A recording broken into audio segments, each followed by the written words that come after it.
চেয়েছেন না, ক্ষমা তিনি চাইতে বাধ্য হয়েছেন। কখনো তিনি ক্যামেরার সামনে ক্ষমা চাইছেন, কখনো তিনি লিখে ক্ষমা চাইছেন কার কাছে? সুব্রত বক্সির কাছে। আবার কখনো বা ক্ষমা চাইছেন পুলিশের কাছে। কিন্তু এই ক্ষমা চাওয়াতেই কি সব শেষ? তিহার যাত্রা তো হলো, তারপরেও শুধরোচ্ছেন না কেন তিনি? ইতিমধ্যে যে আইসির সঙ্গে তিনি দুর্ব্যবহার করেছেন, গালিগালাজ করেছেন, অশ্রাব্য ভাষায় কথা বলেছেন, সেই আইসির অভিযোগের পরিপ্রেক্ষিতে তাকে নোটিশ এবং আগামীকাল তাকে তলব করা হয়েছে বলেই খবর পাওয়া যাচ্ছে। আর এসবের মাঝে প্রশ্ন উঠছে নিরাপত্তা কমিয়ে অশ্রাব্য গালিগালাজ করে যেভাবে ক্ষমা চেয়ে তিনি দলের বদনাম করছেন। অনেকেই বলছেন আসলে দলের তিনি বদনাম করছেন, দলের তরফ থেকে তার নিরাপত্তা কমিয়ে দেওয়া হয়েছে ঠিকই, তাকে পুলিশের তরফ থেকে ডেকেও পাঠানো হয়েছে। আর এই সবের পরিপ্রেক্ষিতে অনুব্রত মণ্ডল, প্রাক্তন জেলা সভাপতি কোথাকার, বীরভূমে, তার বক্তব্য কি, তার কি সাফাই? আসুন শোনাই। পুলিশকে আমি প্রচন্ড সাহায্য করি, পুলিশকে আমি ভালোবাসি প্রথম থেকে।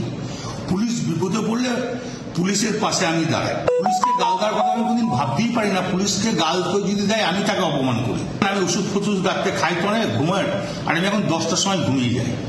সেই সময় ঘুমটা ভেঙেছে নুরুল, যে ছেলেটা আমাদের খুব ঘি দেওয়ার খুব ভালো ছেলে, ওর বাবা বলতো আমাদের দল করতো,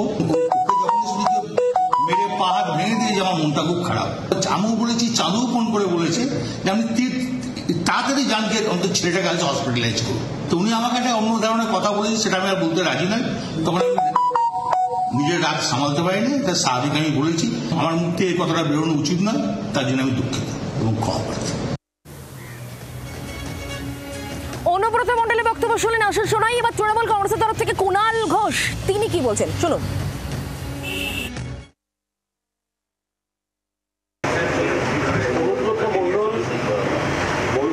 আইসিকে যে কথাগুলি বলেছেন বলে ফোনের অডিওটি সামনে এসছে, সর্বভারতীয় তৃণমূল কংগ্রেস পার্টি তার নিন্দা করছে।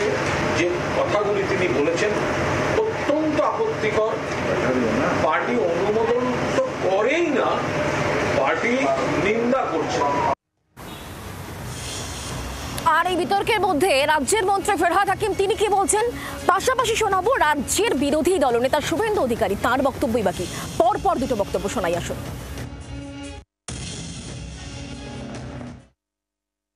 একজন মহিলা সিপাহীকে টেরোরিস্টের বোন বলে চুপ করে থাকে, আর যখন এই একটা উচকে পাচকা একটা কোনো জেলায় কেউ বললো, সেটাকে নিয়ে হাইলাইট হয়। ফিরহাদ তো একটা কর্মচারী, তার মালিক কতবার বলেছে আমার কেষ্টকে, বিধানসভার ভিতরে বলেছে, বেহালায় গিয়ে বলেছে যে কেষ্টকে কেন করছে, কেষ্টকে ভিতরে রেখে ওরা ভোট করতে চায়। অতএব যা হচ্ছে আইওয়াস হচ্ছে। বাংলার আওয়াজ, বাঙালির আবেগ, জি 24 ঘন্টা।